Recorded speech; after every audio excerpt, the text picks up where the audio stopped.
성경에는 하나님의 계획이 나타나 있습니다. 하나님의 계획. 하나님의 계획이 뭐겠습니까?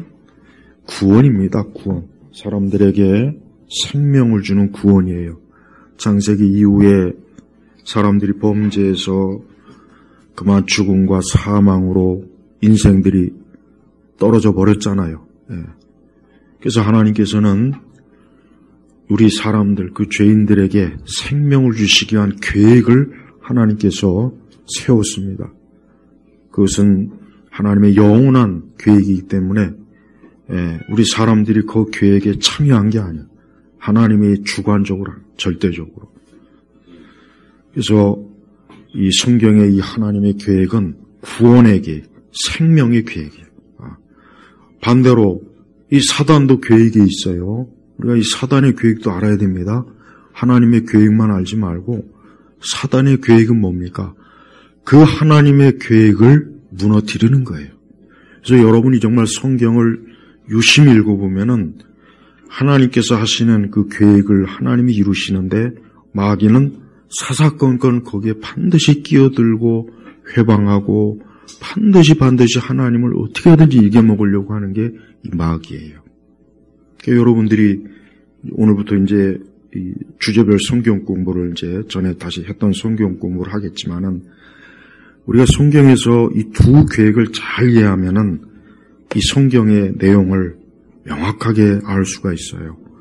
오늘 17장 이제 2절부터는 하나님의 계획을 말하는 거예요. 하나님의 계획을 다시 한번 하나님께서 더 구체적으로 하나님의 계획을 말씀하시는데 뭐냐? 그것은 하나님께서 이 아브라함을 이제 아브라함으로 이름을 바꿨어요. 그래서 그 뜻이 뭡니까? 열국의 아비. 열국의 아비예요. 그래서 특별히 보니까 5절에 보니까 너를 많은 민족들의 조상이 되게 하기 때문이다. 그래서 많은 민족들, 이스라엘 민족, 오늘날 이 아랍 민족 다 아브라함의 씨예요. 그래서 이 무슬림들도 저 아랍 사람들도 아브라함을 자기들의 조상으로 자기들의 믿음의 선조로 알고 있어요. 역시 이스라엘도 마찬가지예요. 그러니까 흔히 얘기하잖아요. 저 아랍의 문제는 형제들의 싸움이라고. 맞는 말이에요. 형제들의 싸움이에요. 그게 아버지는 결국은 아브라함이 계통적으로 아버지의 그 피를 이어받은 두 형제가 지금도 싸우는 거예요. 그런데 이스라엘은 하나님의 계획, 생명의 계획 가운데 있는 것이고 아랍 그 사람들은 어때요? 안타깝지만 마귀의 계획 가운데 있는 거예요. 궁극적으로. 그러나 우리가 여기서 알아야 할 것은 그렇다고 해서 민족적으로 아랍 사람들은 다 저주받고 이스라엘 사람들은 다 구원받냐? 이게 아닙니다. 이게 아니라고요. 여러분 저 아랍 지역에도 예수님 믿는 사람이 있어요. 예수님을 신실하게 믿고 정말 혹독한 핍박과 고통 가운데서도 예수님 믿는 그런 이스마엘의 혈통이 있다고요. 또 반대로 이스라엘 가운데는 솔직한 얘기로 예수님 믿는 사람 별로 없습니다. 다 정통파 유대인이든 개혁파 유대인이든 어떻게 보면 또 아예 그냥 종교가 없는 무신론자들도 상당히 많아요. 그러니까 혈통적으로는 아브라함의 씨라고 해도 예수님 믿는 사람 사실 별로 없습니다. 그래서 유대인들 중에 예수님 믿는 사람을 메시아닉 주라 이렇게 별칭을 자꾸 하는데 그래요. 예수님 믿는 사람이 있긴 있는데 많지는 않습니다. 그러니까 우리가 하나님께서 아브라함을 통해서 궁극적으로 이루시고자 하는 뜻이 뭐겠습니까? 그것은 하나님의 나라예요. 교회예요. 이것을 이루는 거예요.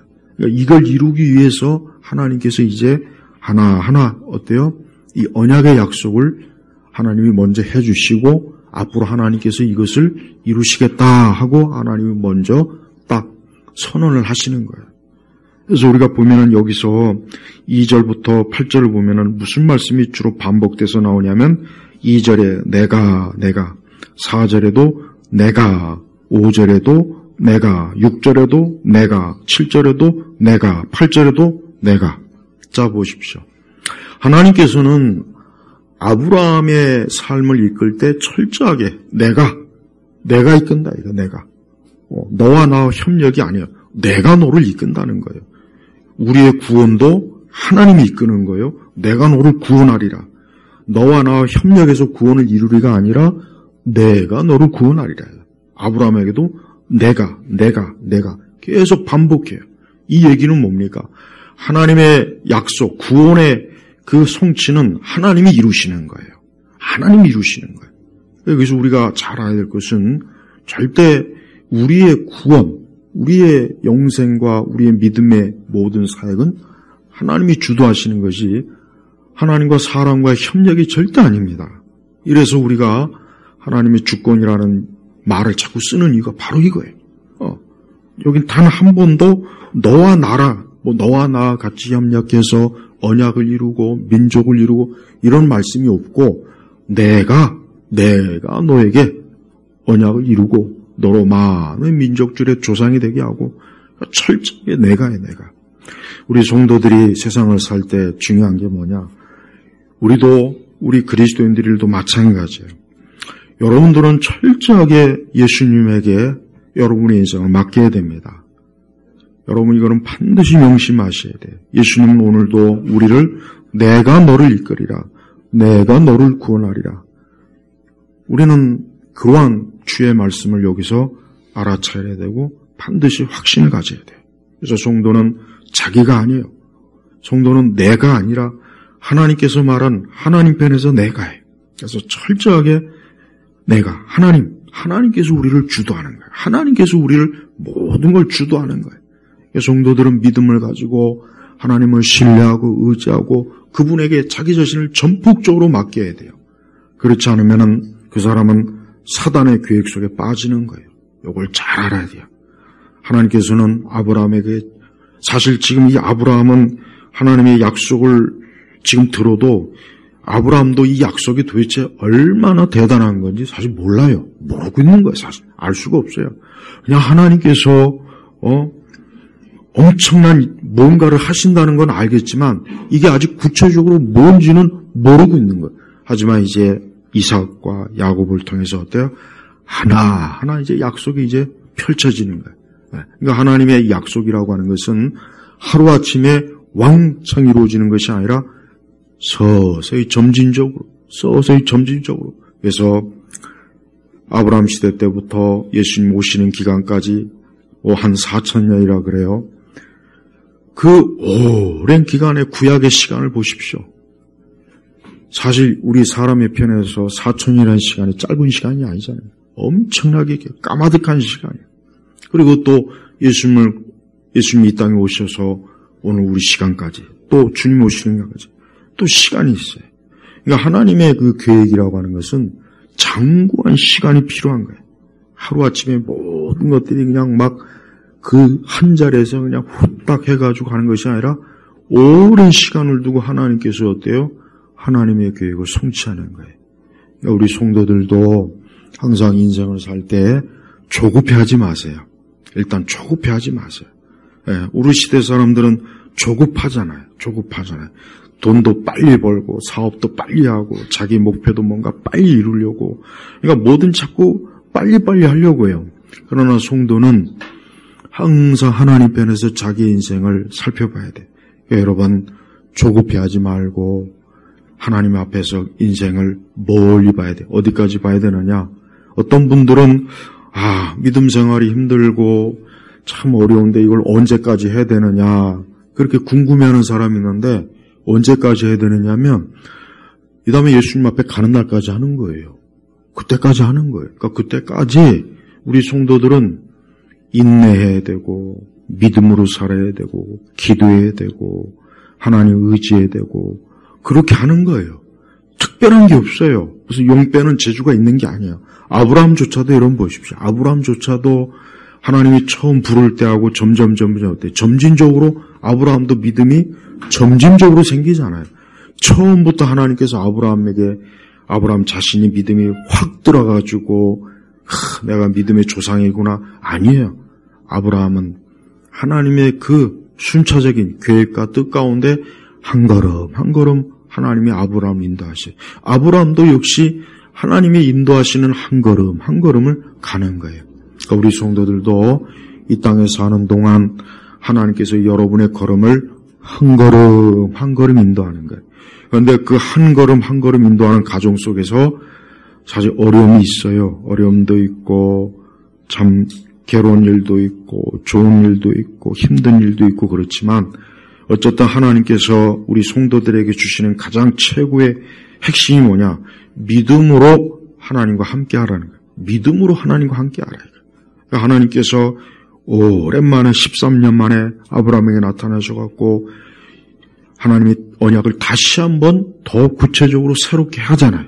그래서 2절에 보니까 내가 내 언약을 너와 나 사이에 맺어서 너를 심히 번성하게 하겠다. 여기서 번성하게 하겠다는 것은 뭡니까? 육체적 번성이 아닙니다. 아브라함을 무슨 재벌이 되게 하겠다, 너를 부자가 되게 하겠다. 그게 아니라 여기서 말하는 것은 앞으로 하나님께서 이루실 구원, 이 구원에 하나님의 축복을 아브라함에게 놀랍도록 주겠다 이게. 그래서 주님 오시는 그날까지 온 세상 사람들 중에 하나님의 구원의 계획 가운데 있는 사람은 다 어때요? 영적으로 아브라함의 혈통이에요. 어느 민족이든 어떤 시대 간에 다 아브라함의 혈통이에요. 그러니까 번성하게 하는 거예요. 번성. 아브라함의 이 믿음 안에, 즉 그리스도를 믿는 믿음 안에 있는 사람들은 번성하게 돼 있어요. 이걸 꼭 아십니다. 중요한 거예요.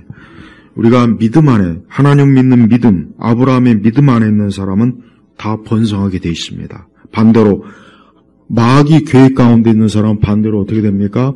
그 인생의 삶이 파탄납니다. 이건 하나님께서 딱 정해놓은 거예요. 하나님께서는 분명히 그랬어요. 2절에 보니까 너를 심히 번성하게 하겠다 그랬습니다. 너를 심히, 너, 여긴 누굽니까? 아브라함이에요. 아브라함이에요. 그러니까 영적으로 아브라함의 믿음에 참여한 자들은 다 번성하게 돼 있어요. 그들의 영혼이 구원받아요. 그들의 인생이 어때요? 저주와 사망에서 하나님이 보호하십니다. 하나님이 지켜줘요.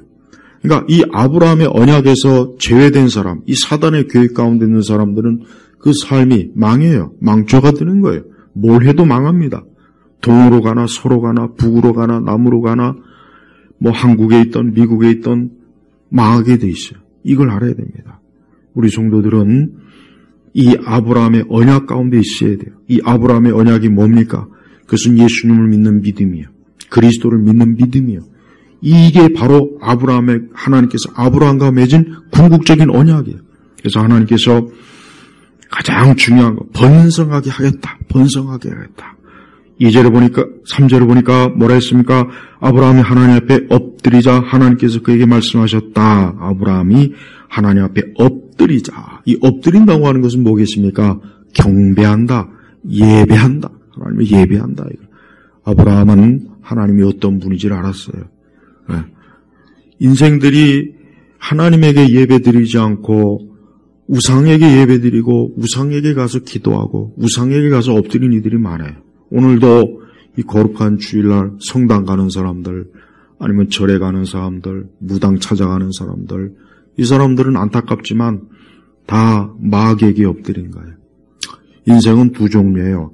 하나님께 엎드린 인생하고 마귀에게 엎드린 인생이에요. 여러분 어느 인생을 살고 싶습니까? 어떤 인생으로 가고 싶습니까? 하나님 앞에 엎드려야 돼요. 아브라함은 그 영광의 주 하나님 앞에 엎드리자 말해. 하나님 앞에 바른 태도예요. 이게 바로 사람이 해야 될 가장 중요한 첫 번째. 어떤 사람이든지 그가 하나님 앞에 엎드리지 않았다면 그는 볼 것도 없이 그의 인생은 볼 것도 없이 100% 마이너스가 될 겁니다. 100% 마이너스. 아무리 갖다 거기다가 뭘 쏟아 부어도 그 사람의 인생은 계속해서 밑 빠진 독에 물 붓는 거예요.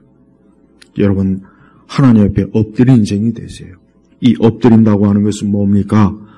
하나님의 권위를 인정하는 거예요. 하나님만이 유일하신 살아계신 신으로 인정하는 거예요. 이 엎드린다고 하는 것 자체가 뭡니까? 하나님께 순종하는 것이고 복종하는 거예요. 엎드려야 돼. 아직도 마음으로 하나님께 엎드리지 않은 사람이 있어요. 아직도 예수님 믿지 않고 여전히 자기의 인생을 꼿꼿하게 사는 사람이 있죠. 안타깝지만 그런 인생들은 이 세상의 죽음과 사망에 엎드려요. 그래서 무서운 거예요. 어떤 일이 있어도 주님 앞에 엎드리는 사람은 삽니다. 여러분들이 살다가 많은 환난과 어려움이 특히 심해지면 어떻게 됩니까? 예수님 앞에 엎드리십시오. 그러면 돼요. 여러분이 앞으로 인생을 살다가 큰 어려움이 오고 더 큰 어려움이 오고 여러분이 어떤 그 삶의 난관이 부닥치면 어떻게 됩니까? 하나님 앞에 엎드리세요. 반드시 엎드리십시오. 꼭 엎드리세요. 그러면 돼요. 그러면 돼요. 하나님 앞에 엎드리지 않으면 그 사람은 죽어요. 망합니다. 좋은 길을 갈 수가 없어요. 이게 엄청나게 중요한 거예요. 얼마나 많은 인생들이 하나님 앞에 엎드리지 않고 이 세상과 허망한 것에 엎드리고 허망한 것을 쫓고 어리석은 것을 쫓고. 여러분 어제 여의도에서 뭔가 무슨 불꽃인지 뭔지 아는 축제했죠. 네, 잠깐 제가 유튜브 보니까 한 3년 만에 하는 거라고 또 엄청난 걸 쏟아부었다고 그냥 아주 난리가 났더만요. 안타깝지만 거기 가서 불꽃쇼를 본다고 해서 인생이 행복한 게 아니에요. 그 반짝반짝하는 거 보십시오. 한순간이잖아요. 한순간에 불꽃이 팍 퍼졌다가 아름답게, 굉장히 아름답게 멋있게 퍼지지만 금세 사그러들. 인생이 바로 그거예요. 지금도 수많은 인생들이 그 잠깐 화려하게 팍 퍼지는 거, 거기에 매혹이 돼가지고 하나님께 엎드리지 않아요. 어리석은 거예요. 하나님에 엎드리지 않는 인생은 잠깐은 화려하게 불꽃이 확 필 수는 있지만 진짜 말 그대로 잠깐이에요. 정말 잠깐 확 폈다가 확 죽어버려요. 믿지 않는 불신자의 인생이 바로 그 같은 거예요. 그래서 여러분, 세상의 불신자들의 인생이 우리보다 훨씬 화려합니다. 하나님을 잘 믿는 진짜 성도에 비하면 이 세상의 불신자들의 인생은 엄청나게 화려하고 멋있어요. 화려합니다. 그러나 그것은 오래가지 못해요. 오래가지 못합니다. 곧 다 수그러들어요. 사그라질 거예요. 그의 지식도 학문도 경험도 그의 모든 능력과 재능도 다 사라지게 돼 있어요. 그래서 하나님을 믿는 그 믿음을 가지고 사는 그런 인생만이 영원히 번성하는 거. 그래서 너를 심히, 그냥 번성이 아니라 심히 번성하게 하다. 심히 번성. 반대로 사단의 계획 가운데 이 세상과 그 속에 있는 사람들은 심히 무너지는 거예요. 심히 무너지는 거예요. 그냥 무너지는 게 아니라 한순간에 그냥 팍 무너져. 그런 건물 폭파하는 거 혹시 본 적 있습니까? 큰 건물 폭파할 때 거기에 굉장히 기술자들이 그 건물이 일시에 팍 주저앉도록 다 폭약을 설치해요. 그래서 스위치만 누르면 그냥 건물이 그냥 한순간에 폭삭 주저앉죠. 사단의 계획 가운데 있는 사람들이 그럽니다. 오늘 우리 성도들이 이렇게 예배 오는 것은 하나님께 엎드리러 오는 거예요. 하나님께 엎드리러 오는 거예요. 하나님이 기뻐하시는 거예요. 하나님께 엎드리지 않는 인생들은 잠깐 불꽃 같은 인생을 화려하게 살다가 확 꺼져버리는 거예요. 확 죽어버리는 거예요. 그래서 그리스도 안에 있는 사람들은 이렇게 하나님께 복된 삶을 보장받고 사는 거고, 예수님 믿지 않는 마귀 계획 가운데 있는 인생들은 이 세상의 화려함에 그냥 화끈하게 살다가 화끈하게 망한 겁니다. 이걸 꼭 알아야 돼요. 이걸 모르니까 결국은 많은 사람들이 자신의 인생이 보면은 그래요.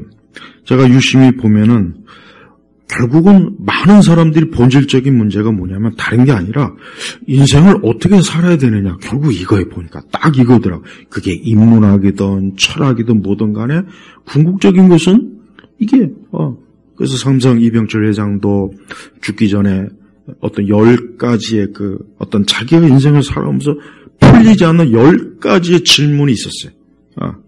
그 10가지. 근데 다 하나같이 진짜 중요한 문제들이. 근데 거기에 대한 답을 나 같은 사람이 하면 정확하게 했을 텐데 어디 거지 같은 사제가 해가지고 확 그냥 때리고 싶어 아주. 아니 봐요. 평생을 엄청난 그 재벌 아주 그냥 회사를 크게 키우는 사람이 그 사람이 궁극적인 문제가 뭐냐? 죽기 직전에 어떤 주식의 문제나 경영의 문제가 아니라 인생이 뭐냐?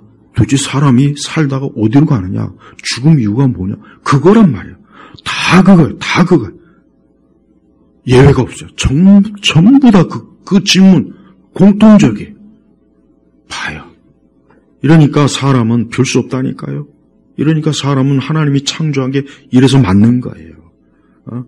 원숭이 새끼가 그런 생각하는 거 봤습니까? 자꾸 요즘 또 인간의 유전자가 침팬지하고 거의 동일하다는 그런 사람들한테 그래 너는 침팬지 새끼 해라. 그래 너 그렇게 하고 싶으면 해라 가서 해라. 그러니까 네 집안은 침팬지 족보를 아예 갈아쳐버려라. 그러니까 봐요. 사람이 어떻게 그렇게 미련합니까?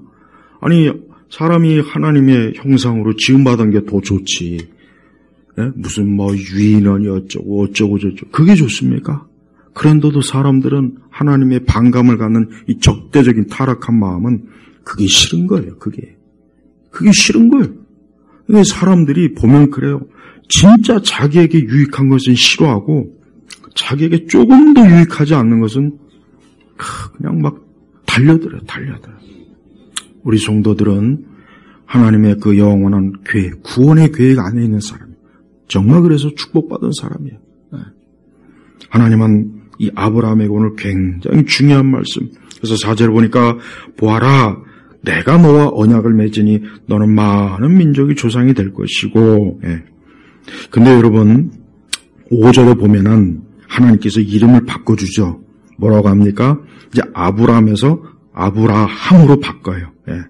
우리가 생각하기에는 거기서 거기 같은데 이게 유대인들한테 굉장히 중요한 겁니다. 한 끗 차이가 중요한 거예요. 근데 이게 사실 이게 사실 성경의 말씀이라 좀 우리가 신성하게 여겨야 되겠지만 어떻게 보면 굉장히 웃기는 말이에요. 왜냐하면 지금 아브라함이 열국의 아비는커녕 겨우겨우 편법으로 이스마엘 하나 있어요. 이스마엘 하나. 그러니까 누가 봐도 자식이 한 10이나 20명 되면은 어울리는 이름인데 이제 겨우 그것도 편법으로 겨우 아들 하나 있는데 열국의 아비다 이름을 져줬으니 내가 볼 땐 주변 사람들이 다 우셨을 것 같아요. 근데 하나님은 이름을 진짜 바꿔줬고 결국은 이 말씀대로 됐어요. 이 말씀대로 됐다니까요. 진짜. 지금 당장은 하나님께서 아브라함에게 붙여주신 바꿔준 이름이 전혀 안 맞고 열국의 아비는커녕 지금 겨우 어떻게 하나 얻은 것 같고 무슨 열국의 아비라고 어디 가서 명함 돌리면은 웃기는 거예요. 그 당시. 분명히 아브라함이라고 했기 때문에 분명히 가는 데마다 자녀가 많은가 보군요. 그러니까 아들이 많은가 보군요. 그러니까 아브라함은 아직 하나밖에 없습니다. 그러면 뒤돌아서다. 겨우 하나밖에 없는 주제 무슨 이렇게. 지금 아브라함의 상황은 전혀 지금 열국의 아비가 아니에요. 그런데 어때요? 이름을 바꿔준 하나님이 이름을 바꿔줬기 때문에 열국의 아비인 거예요. 이것도 벌써 약속이에요. 약속. 그러니까 아브라함은 자기 이름 바꾼 것도 믿음으로 받아들여야 되는 거예요. 믿음으로. 지금 당장은 아니에요. 지금 당장은 아직 사라에게서 즉 아브라함에게 진짜 나와야 될 씨가 아직도 안 나왔어요. 아직 좀 더 있어야 돼요. 그러나 하나님께서 그보다 먼저 이름을 바꿔주는 거 보십시오. 우리 성도들이 여기서 알아야 할 것은 우리가 하나님께서 우리에게 무엇을 말씀하셨으면 지금 그 말씀이 아직은 아무것도 잡히지도 않고 증거도 없고 손에 보이는 것도 없어도 그 말씀을 믿으셔야 돼요. 믿으면 되는 거예요. 믿으면. 진짜 이 말씀대로 됐어요. 너무 씨가 많아요. 솔직한 얘기로. 하나님이 약속을 해주셨는데 나중에 보니까 지금 보니까 너무 많아. 하나님이 이렇게 진짜 아브라함을 열국의 아비로 진짜 만들어 주셨다고요. 줬다고요. 그러니까 우리는 하나님의 약속의 말씀을 지금 당장 말씀이 눈에 보이지 않고 잡히지 않고 증거도 없고 내용도 없었다고 할지라도 하나님이 말씀하셨으면 그 말씀은 반드시 성취되고 이루어지는 거예요. 그래서 우리는 이 성경의 말씀이 하나님의 언약이에요. 약속이에요. 이 말씀에 대한 하나님께서 우리에게 주신 확증은 우리가 믿으라고 하는 거예요. 너희가 믿으라. 내가 너에게 뭘 말하면 믿으라 이거예요. 그래서 아브라함은 하나님께서 이제 바꾼 이름으로 이제 앞으로 살아가는 겁니다. 나는 아브라함이다. 열국의 합이다. 아직은 내가 편법으로 아들 하나 있지만 이제 곧 하나님께서 나를 통해서 제대로 된 아들, 씨를 줄 것이고 그 아들을 통해서 또 분명히 하나님이 역사할 거다. 아브라함이 계속해서 자기의 이름을 바꿔주신 하나님의 약속을 확실하게 믿고 하나님과 함께하는 이 믿음 생활을 아브라함이 지금 하고 있는 것입니다. 그러니까 우리 성도들도 하나님의 약속을 꼭 믿으십시오. 성경의 약속을 꼭 믿으시면은 아무런 문제가 없어요. 여러분, 우리는 이 과학주의적인 사고방식에 다 있어요. 왜냐하면 현대교육이라고 하는 게 이 과학주의적인 사고방식 교육체계이기 때문에 눈으로 보고 만지고 실험을 하고 그래서 뭔가 그걸 통해서 그것만 사람들이 믿어요. 그러니까 사람들이 어느 과학자가 뭘 말했다 하면 무조건 믿잖아요. 무조건 믿는다, 무조건. 누구누구가 말했다. 그래서 그냥 따져보지도 않아요. 그러니까 아까 침팬지가 사람 같다 그러면 사람들은 저렇게 대단한 학자가 얘기하는데 믿어야지. 침팬지라면 침팬지인 줄 알고 있고 오랑우탕은 오랑우탕으로 알고 있고 따지지 않는 거예요.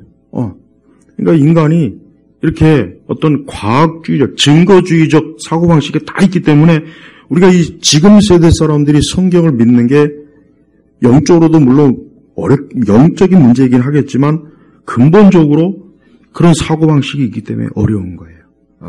어려운 겁니다. 우리가 상당히 이 믿음이라고 하는 게 마귀는 우리가 믿음을 갖는 거에 대해서 엄청나게 방해를 많이 하는데 어디서 방해를 하느냐? 우리의 지성에서 방해를 많이 해요. 그래서 무슨 증거가 어디 있냐? 이게 객관적이냐? 이게 실험으로 증명이 된 거냐?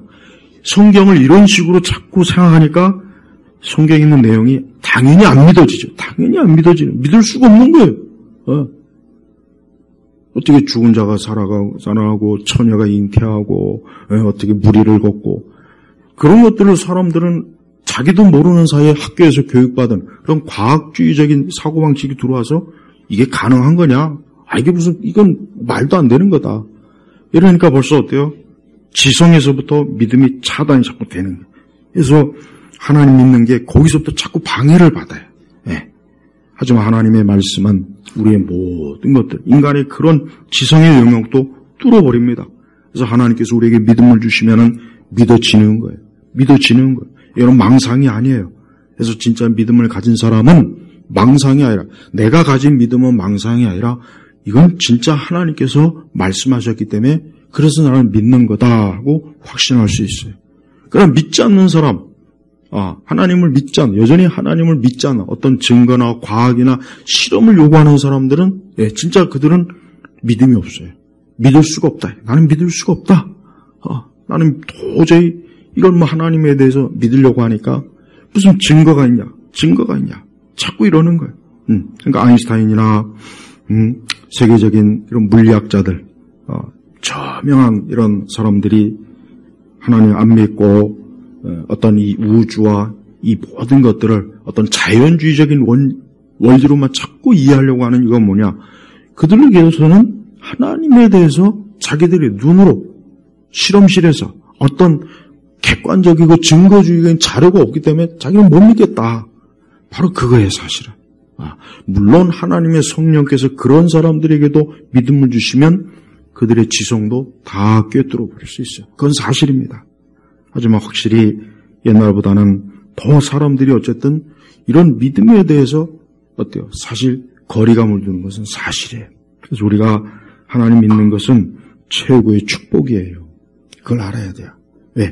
어떤 사람은 정말 믿고 싶어도 도저히 난 믿음이 없어요. 믿음이 안 생겨요. 난 믿고 싶어도 안 돼요. 그래서 그렇게 괴로워하는 사람이 있고 어떤 사람은 믿어지는 거예요. 야, 난 이거 믿어지는데, 난 하나님이 하신 모든 일들이 다 믿어지는데 믿음이에요, 믿음. 아브라함은 하나님을 믿었어요. 그래. 내가 지금은 아들이 겨우 하나뿐이지만 분명히 하나님께서 너를 많은 민족들의 조상이 되게 하기 때문이다. 그래. 분명히 하나님께서 앞으로 나를 통해서 많은 민족의 조상이 되게 할 것이다 하는 걸 믿은 거예요. 그래서 6절에 내가 너를 심히 번성해야 할 것이니 너를 통하여 민족들이 이루고 왕들이 너로부터 나올 것이며, 이것도 다 이루어졌죠. 예, 유다와 이스라엘의 왕들, 또 아람 민족의 왕들, 오늘날 그 아람 민족의 왕족들도 다 아브라함의 혈통입니다. 아브라함의 혈통이요. 그들에게서 나온 거예요. 7절에 내가 내 언약을 나와 내 민족, 나와 내 및 내 후손 사이에 대대로 세워. 여기서 대대로. 이게 중요합니다. 언약은 계속 이어지는 거예요. 언약은 중단되지 않습니다. 이 언약은 계속해서 세상 끝날까지 이어져요. 어디까지? 주님 오시는 그날까지 하나님의 택자들에게 이 언약의 약속, 구원의 언약의 약속이 계속해서 이어져요. 그래서 대대로 하게, 대대로. 그래서 우리가 성경을 보면은 하나님의 그 언약의 약속이 끊이지 않았잖아요. 끊어질 듯 하다가 이어지고, 끊어질 듯 하다가 이어지고. 참 놀라워요. 특히, 마지막 그 말라기 선지자 이후 세례 요한이 오기까지의 그 공백기가 있어요. 선지자가 없었다고요. 그때는 이스라엘이 굉장히 혼란스러운 상태예요. 이 사람들이 하나님의 계시도 없고 선지자도 없기 때문에 굉장히 하나님에 대한, 하나님이 자기 민족을 버렸나 잊었나 막 그냥 그런 혼돈 가운데서 이방의 강한 민족들이 이스라엘을 막 괴롭히고 포로로 삼고 땅을 점령하고 왕국을 무너뜨리고 그런 상황인데 딱 하니 어때요? 때가 되니까 세례 요한을 먼저 보내고 그 다음 누가 오십니까? 예수님이 이 땅에 오시지 않습니까? 그래서 예수님을 통해서 교회를 세우셔서 그 교회가 이 언약을 대대로 이룬 거예요. 대대로. 그래서 영원한 언약. 일시적인 언약이 아니라 어때요? 영원한 언약. 그러니까 하나님의 이 약속은 영원한 거예요. 일시적인 게 아니에요.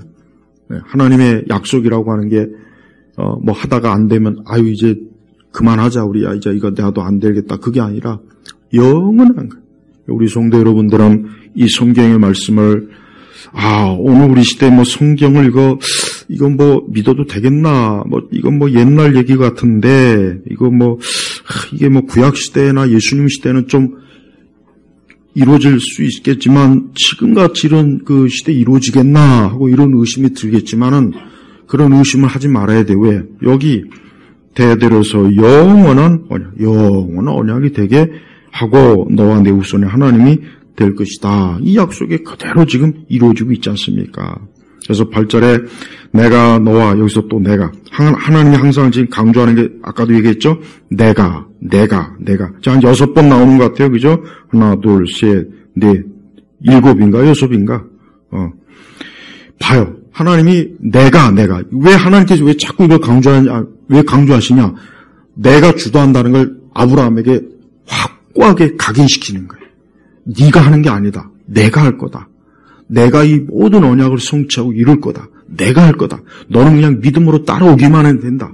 너가 할 일은 없다. 너는 믿으면 되는 거고 내가 다 이끌 거니까 너는 그냥 따라오기만 해라 하고 하나님께서 지금 말씀하시는 거예요. 그래서 8절에 내가 너와 네 후손에게 내가 살고 있는 땅, 곧 가나안 온 땅을 영원한 소유로 주고 나는 그들의 하나님이 될 것이다. 아직 아브라함은 가나안 땅을 점령고사하고 아직 가나안 땅에 자기 땅 하나도 없는 지금 상황이에요. 그러나 하나님은 미리 어때요? 그 땅 전체를 내가 너에게 주겠다. 너와 네 후손에게 주겠다 하고 약속한 거예요. 역시 이것도 뭡니까? 하나님의 약속이에요. 그러니까 하나님의 큰 계획이 뭐냐? 일단 아브라함이라고 하는 사람을 통해서 하나님의 영원한 구원의 언약을 성취시키는데 거기서부터 이제 어때요? 하나님의 언약의 씨를 통해서 하나하나가 되어 완성되어지는 거예요. 그래서 궁극적으로 하나님께서 이루실 언약의 궁극적인 것은 뭐냐? 이 교회예요, 교회. 그래서 왜 교회를 왜 나와야 되냐? 바로 하나님의 계획의 궁극적인 것은 구원의 계획은 교회에 있기 때문에 그래요. 교회 안에 있는 거예요. 그래서 사람들이 교회 오지 않으면 안 돼요. 교회를 와야 돼요. 교회 아닌 다른 곳으로 가면 안 돼요. 유대교로 가면 안 됩니다. 유대로 가면 안 돼요. 유대교로 가면 구원이 없어요. 유대교는 구원이 없습니다. 우리가 다른 어떤 곳에 구원이 있는가 여기저기 둘러보지 말아요. 교회, 오직 교회를 통해서 하나님이 어때요? 이 언약을 성취시키고 이루는 거예요. 하나님은 아브라함을 통해서 우리 신약교회, 우리 신약의 교회 전체까지도 지금 다 말씀하는 거예요. 이 몇 구절 안에 결국은 예수님이 성취하실 하나님 나라 구원까지도 다 지금 말한 거예요. 우리 성도들은 지금 어디에 있습니까? 바로 이 언약 안에 있는 거예요. 예수님을 믿으면 우리도 역시 하나님과 우리 사이에 이미 언약이 맺은 거예요. 우리가 지금 이 자리에 있지는 않습니다. 우리가 여기 있지는 않아요. 그러나 우리가 예수님을 믿으면 우리도 이 언약의 혜택을 그대로 지금 받고 있는 거예요. 그래서 성도들은 나는 언약 백성이다. 약속의 백성이다. 나는 하나님께서 나를 통해서 영원한 언약을 이루실 것이다 하는 믿음을 분명히 가져야 돼요. 이것은 뭡니까? 구원과 생명, 영생입니다. 수많은 인생들이 이 언약 안에 있지 않아요. 이 언약 안에 있어야 되는데 언약 바깥에 있어요. 외인이라고, 외인. 그래서 믿지 않는 세상 사람들을 외인이, 언약 바깥에 있는 사람, 더 정확하게 하면 구원받지 못한, 구원 영역 바깥에 있는 사람이야. 예수님이 그랬죠? 울며 바깥에서 초대받지 못하고 예복을 잊지 못한 자를 바깥으로 쫓아냈잖아. 왜? 그 사람은 외인이 언약 약속의 혜택을 받을 수 없는 사람인 거예요. 여러분들은 이 시간 예수 그리스도를 믿음으로 언약 안에 있습니까? 언약 안에 있어야 됩니다. 언약 바깥에 있으면 안 됩니다. 왜? 언약 바깥에 있는 사람은 멸망의 길로 가기 때문에 그래요. 이 멸망은 그냥 멸망이 아닙니다. 하나님과 영원한, 하나님이 그를 사랑하지 않아요. 하나님의 구원의 혜택 안에 있는 사람은, 하나님의 구원의 계획 안에 있는 사람은 하나님의 사랑을 받는 것이고 하나님의 돌보심을 받는 것이고 모든 일을 하나님이 돌봐주시. 그러니까 우리 성도들은 다른 걸 걱정하지 마세요. 제발 우리 성도들이 우리가 많이 걱정하고 근심하고 그러는데 물론 그럴 수 있어요. 그럴 수 있는데 한 가지 이걸 알고 있어야 돼요. 하나님께서 나를 향해서 맺은 언약은 변함이 없다. 변함이 없다는 거예요. 우리가 어떻게 돼도 하나님의 약속은 변함이 없어요. 하나님께서 여러분 아브라함이 지금 대단한 사람입니까? 솔직히 아브라함 대단한 사람 아니에요. 대단한 사람 아닙니다. 아브라함이 특별한 사람입니까? 아니에요. 우리와 똑같은 사람이에요. 우리와 똑같은 거예요. 하나님이 아브라함이 특별하고 대단해서 언약을 맺은 게 아니에요. 하나님께서 아브라함을 전폭적으로 일방적으로 사랑하신 거예요. 아브라함이 살던 그 도시가 아브라함보다 더 잘난 사람이 많았지 아브라함보다 못한 사람이 많았겠습니까? 아브라함보다 더 잘난 사람도 얼마나 많았겠습니까? 그런데 하나님께서는 아브라함을 딱 택했어요. 그래서 아브라함하고 언약을 맺은 거예요. 그러니까 성경에는 아브라함과 왜 언약을 맺었는지 이유가 없어요. 그냥 하나님이 택한 거예요. 그리고 그에게 하나님이 복을 주시겠다고 그랬어요.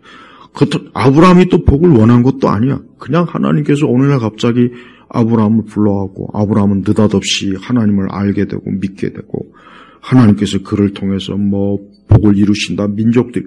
그러니까 아브라함은 지금 아무것도 한 것도 없고 가만히 앉아갖고 그냥 하나님이 주신 복을 그냥 복으로 지금 얻어맞고 있는 거라고요.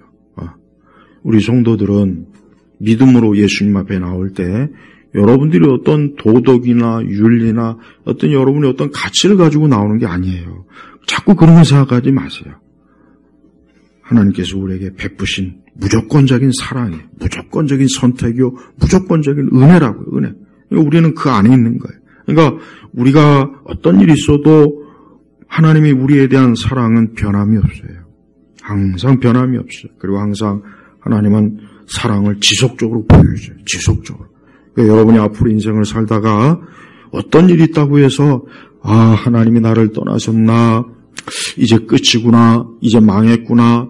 야, 내가 이렇게 위기에 처했는데 하나님은 이렇게 묵묵부답이구나. 그런 생각은 할 필요도 없고, 그런 생각 해봐야 그럼 괜한 시간을 낭비하는 거니까 그런 생각하지 마시고, 하나님의 언약에 대한 이 사랑을, 언약을 풍성하게 누리세요. 언약을 누리시라고요. 하나님의 이 언약은 귀한 것이, 누구도 이것을 파괴할 수가 없어요. 그러니까 하나님께서 내가 자꾸 반복하는 거기 때문에, 내가 하기 때문에 누구도 이것을 손을 못 댄다. 어느 누구도, 심지어 아브라함조차도 언약을 파괴를 못해요. 아브라함이 저는 싫은데요. 저는 그게 부담스럽고, 아니야, 아브라함도 그렇게 못해요. 내가 너에게 주는 거니까 넌 무조건 받기만 하면 되는 거야. 보세요. 하나님이 우리를 사랑하시는 것은, 우리가 설령 하나님의 사랑을 거부해도 하나님은 그게 허용을 안 해요. 그것도 놀라운 거 아닙니까? 우리가 사랑을 거부하면, 그래, 네가 뭐 필요 없는가 보다. 그럼 뭐 다른 데로 가지. 그렇지 않은 거 얼마나 감사할지 몰라요. 만약에 그랬다면 우리가 과연 주님 안에 있겠습니까? 아니에요. 우리 인간의 본성은 하나님의 사랑을 자꾸 벗어나려고 하는 본성이 있어요. 그래서 우리 성도들이 조심해야 돼요. 자꾸 하나님의 사랑 말고 다른 곳에서 사랑을 기대지 마세요. 이게 문제입니다. 그리스도인들이 주님의 사랑에 기대지 않고 어떤 사람에 대해서, 환경과 여건, 거기에 기대면은 하나님이 싫어합니다. 그건 영원한 게 아닌데 왜 너는 영원한 것을 아닌 곳에다가 널 기대고 사냐. 그래서 하나님이 실망을 주는 거예요. 실망. 그래서 우리 그리스도인들이 인생을 살면서 많은 실망을 하게 되는 경우는 다 거의 대부분 뭡니까? 하나님의 사랑이 기대지 않기 때문에 하나님께서 실망감을 맛보게 하는 거예요. 맛보게 하는 거라고. 거 봐라. 네가 거기다가 네 인생에 대한 사랑을 기대하니까 좋더냐? 아니다. 그거 변하지 않느냐? 그거 영원한 것도 아니고 다 변질이 되는 거예요. 오직 변함없는 예수님의 사랑만 기대라. 그러면 얼마나 풍성한 하나님의 은혜와 사랑이 너에게 쏟아부을 텐데 다른 데 기웃거리지 말라 이거예요. 우리 성도들의 주님을 사랑하는 일에 마음을 쏟으십시오. 다른 거에 애정을 두지 마세요. 다른 거에 애정을 두면 다 그냥 마음이 벌써 그 마음의 실망감, 그 어떤 배신감, 또 내가 원하는 만큼의 충족감이 없기 때문에 많이 실망하고 많이 어렵다고 많이 그래요. 그러니까 우리 그리스도인들이 왜 뭐가 제일 큰 문제냐? 언제나 그리스도의 사랑을 가장 크게 여겨야 돼요. 아니 그걸 유일하게 여겨야 돼요. 그리고 나머지는 아니에요. 나머지는 아닙니다. 나머지는 다 시간이 가면 낡고 변하고 다 퇴색돼 버려요. 하나님의 사랑이 전부예요. 자식을 사랑하는 것도 영원한 거 아니고 부모를 사랑하는 것도 영원한 게 아니에요. 그것도 시간이 가면 지나요. 남편을 사랑하는 것도 영원한 것도 아니고 아내를 사랑하는 것도 영원한 거 아니야. 내가 전에 얘기해줘. 난 그리스도인들이 너무 부부간에 정적인 건 난 꼴보기 싫어요. 진짜입니다. 내가 지금 영적으로 얘기하는 거예요. 주님에 대한 사랑을 저렇게 쏟아부어주고 왜 저렇게 둘이 그냥 서로 죽고 못 살까? 내가 볼 땐 저건 위험한 거예요. 언젠간 하나님께서 저거 분명히 저거 손댈 텐데 그거 중요합니다. 중요한 거예요. 우리 성도들은 하나님의 사랑이 절대적이어야지 그거보다 더한 사랑을 다른 데다 쏟아부으면 하나님 아주 싫어요. 하나님 질투하는 하나님의 질투. 진짜라니까? 질투예요.